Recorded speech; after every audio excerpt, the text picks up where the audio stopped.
Appreciate you joining us on the adventure. And today, Terry, we're going to dig up some dirt here. What are we going to talk about? Well, a lot of people, the Bible talks about resurrection, but the Bible doesn't talk about reincarnation. And a lot of people believe that when they die, our immortal souls is gonna enter another body. So does the Bible even teach that? Let me look.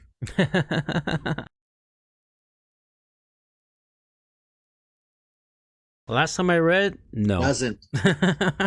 Um, the Bible says clearly in the book of Hebrews here. So let's go find Hebrews and we'll start our journey today. Hebrews chapter 9, verse 27 says, "As it is appointed unto men once to die, after this, the judgment." We have, to quote the old soap opera, one life to live.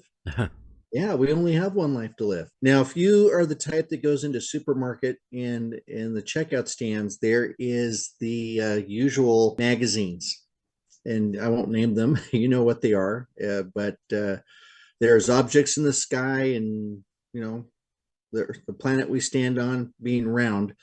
They always have these great headlines of many-headed alien step babies and dogs that can do whatever. But every so often there's a famous movie star, actor or actress that claims to be the reincarnated person of prince this or princess that, or they were a great warrior, but you never see them as a common peasant.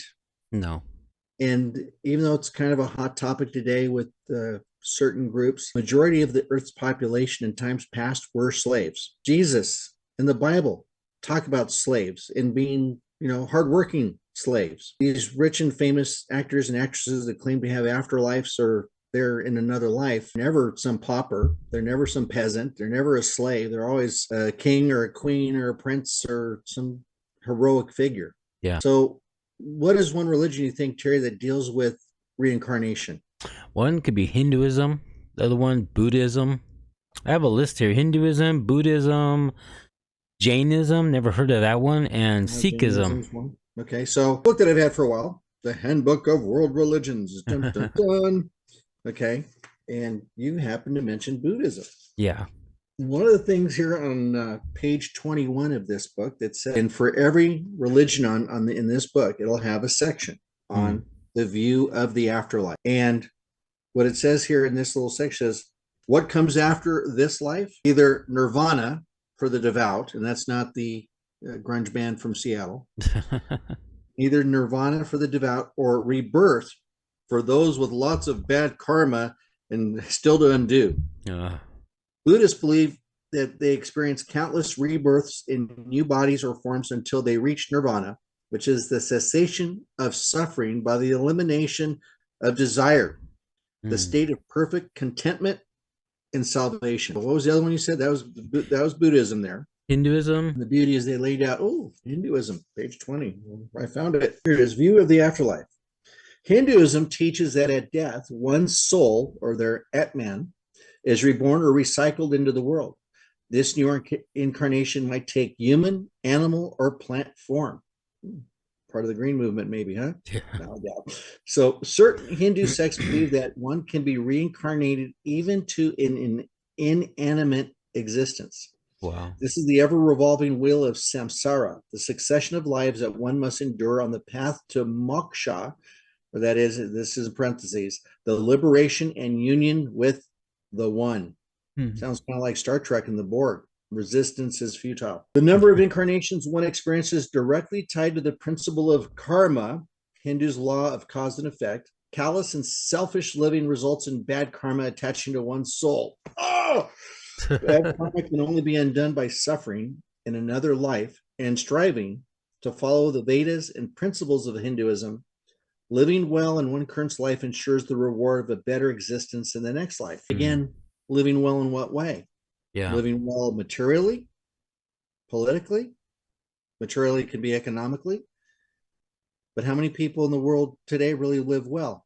So if we're part of the Western world, even our people here on welfare are kings compared to people living in India or Africa or big parts of China. Our welfare people live like kings. It's true. So that could be run in different directions. Living well in one's current life ensures the reward. So I'd say it's under the guise of being a good person. Well, Terry, I'm a good person. Shouldn't that get me to heaven? Yeah, that's what they think. That's what they think. But the So Bible is that's totally two of different. them that show uh, reincarnation in the afterlife. What stories do you think are in the Bible about people dying Well, we or got the possibly rich dying? man and Lazarus. Okay, Lazarus, so which is a we've good talked one. about the rich man and Lazarus probably before, but in Luke chapter 16, Hmm. verse I think it's 19 to the end of the chapter, Jesus tells a story. He doesn't say a parable No. because he names there was this rich man and a poor man named Lazarus. And the rich man, in using today's vernacular, says he dressed luxuriously, he fared sumptuously, which means he ate like at Claim Jumper or Mimi's Cafe or whatever your high-end restaurant is where you live. The guy ate well every day. Probably drove in a Cadillac or a BMW or something. And the poor man, Lazarus, he's the type of guy you'd see outside your home convenience store. You see the guys there with the sign, they're all scrunched up, will work for food. Yeah. The Bible says that the dogs licked the sores off Lazarus's body. Mm. It says that Lazarus died and he was carried by the angels to Abraham's bosom. But when the rich man died, he awoke, blink, Yeah. awoke in torment. And apparently there was a gulf between paradise side of, I want to say heaven, but it's the abode where the believing dead went to paradise and the unbelieving dead went to Hades or Sheol. And this guy wakes up, the rich man wakes up and he's like, and he's in torment and he's burning, but yet he could still look across this gulf and he recognizes Father Abraham and he recognizes Lazarus. But I bet you $1 he never knew Lazarus' name when he drove by him there in the street corner with his will work for food cardboard sign. But he knows who they both of them are. And Abraham lived how many hundreds of years before this rich man? Bible doesn't say, but you have to guess in there that, because the Bible says that we will know as we are known. Yeah. So here now, the rich man, he's in torment. He sees a gulf. He cries out, Father Abraham, son, send Lazarus. I am here in torment. Send him with the tip of his finger Wow. from Lazarus with cool water Mm. to comfort him in the flames. And what has Abraham said? You know what? You had your choices in life. In essence, to quote the one movie, he chose poorly. Abraham is with Lazarus and he says, you know what? There's a gulf between us. So even if we wanted to go to you, we can. And you, because you had your one life to live, you can't come here. You made your choice. You died in unbelief. And now you have to await the judgment.